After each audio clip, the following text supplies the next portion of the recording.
Hi, good evening. I know the answer to this question already. I'm going to ask you when you go into Marks and Spencer and somebody comes up to you, shall we say, it's somebody with a beard, pair of trousers on, saying, I answer to the pronoun she. Will you go along with that? Me, no. It's weird, isn't it? Because pronouns really are about how you talk about someone when they're not even there. So it's such a peculiar thing. I mean, this chap, David, who is he, him, I mean, I think we knew that by the name David. I think that was a bit of a giveaway that he might actually be a man. It's Exactly. What's just so weird. it's just a bit funny.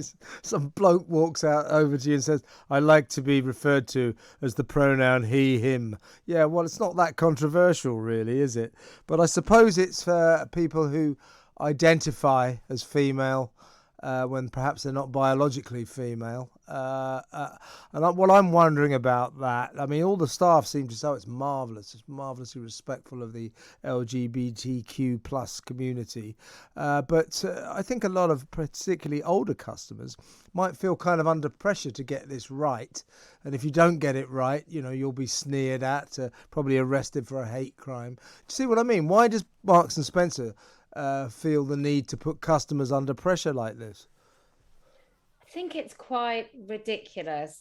A lot of the staff in the Marks and Spencers near me are seemingly postmenopausal women. And there is a thing in society where you do become a little bit invisible as a woman. And now those those women now have to put she, her up. And obviously the customers are older in Marks and Spencers. They got rid of, I think it was 7,000 staff last year. There was an announcement in the Financial Times that they were getting rid of 7,000 staff. I would have thought that was a little more pressing than somebody's pronouns for a high street brand like Marks and Spencer's. This guy David Park, he's the food PR manager from the Croydon branch. He said it's great that Marks and Spencers is proactively taking these sorts of steps to support and celebrate LGBTQ plus colleagues, but that is to, in my mind, is to presuppose that if they didn't do this, if they didn't give the staff pronoun badges, they would not be supporting the LGBTQ plus community. And I'm not sure that you need to do this to show support. Yeah, no, I don't either. I think there's something really peculiar going on right across these sort of HR departments. And these individuals, I don't know, David, but I'm going to take a wild stab in the dark. Um, Maybe it would be more fruitful if you need your self esteem boosted rather than compelling people to use whatever pronouns and make you the center of their universe. It might be wise to go and do some voluntary work or actually boost your self esteem and value in other ways. I think it's so it's just right across society, isn't it? People saying, "Oh, this is what I think of myself. Please, will you think of me that way too?"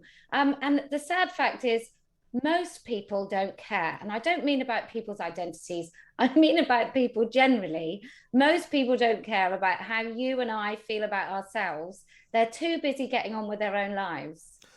I'm just wondering, picturing in my mind, shall we say, a 75-year-old lady, an OAP, in there, because that's the kind of customer that Marks and Spencers does get. They get customers of all ages, of course, but we all know older people love M&S, so they love Marks and Sparks because it's always been there. So, old lady, 75, in there. Somebody, one of the staff, marches over to her and wants to be referred to by the pronoun, that one, Yeah.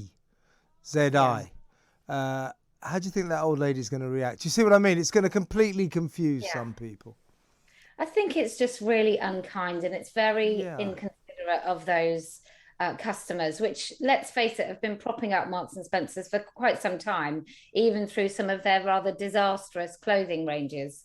And so to say to those people, actually, what's more important is a handful of staff who potentially don't look the sex that they want you to think they are. I just don't know what on earth is going on. Surely you have to center your customers.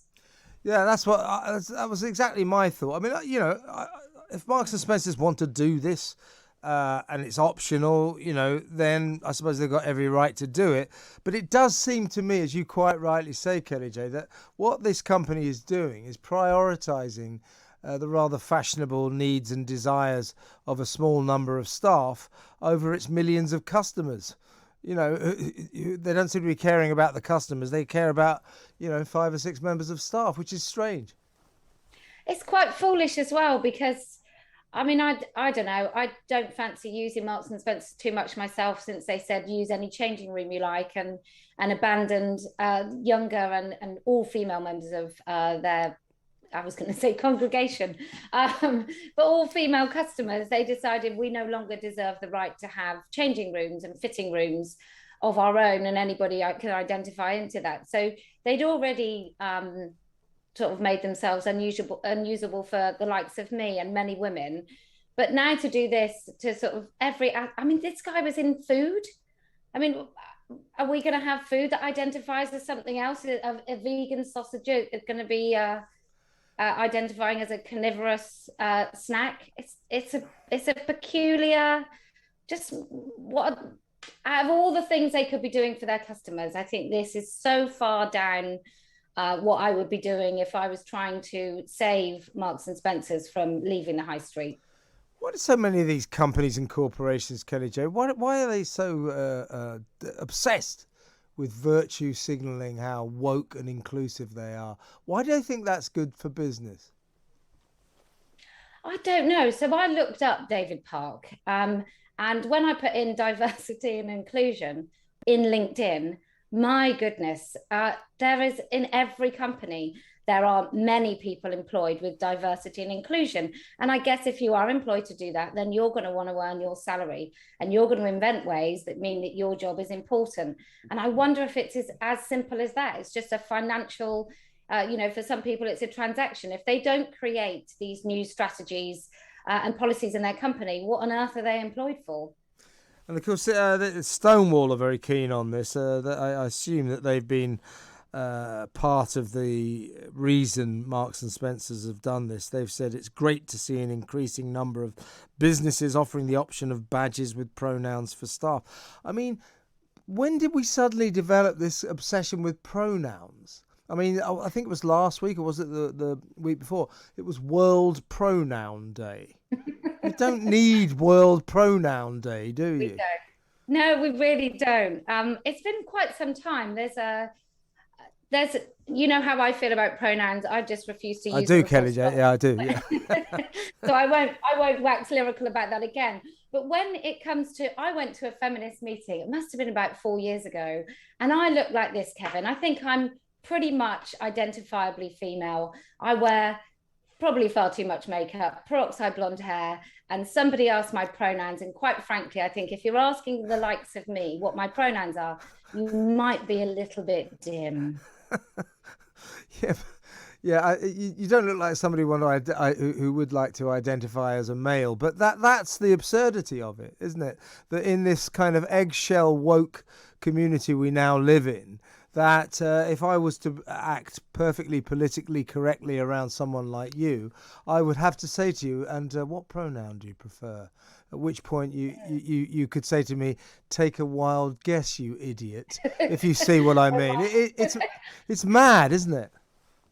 Yeah, well, I think my pronouns are no way. It's just I just don't get it. I really think it's a weird veneer of caring and showing care and concern about people, and it absolutely doesn't mean or translate into caring about people whatsoever. I wonder if it's just a way for companies to virtue signal, which I know is a really fashionable and many and probably overused phrase, but it does feel like they're sort of putting a sticky plaster over maybe some bigger issues. Yes, and as you said earlier, I think it seems to me slightly unkind to, shall we say, some of the older customers. Not necessarily a lovely thing to do. But great to talk to you, Kellie J. As always, Kellie Jay-Keen there, founder of Standing for Women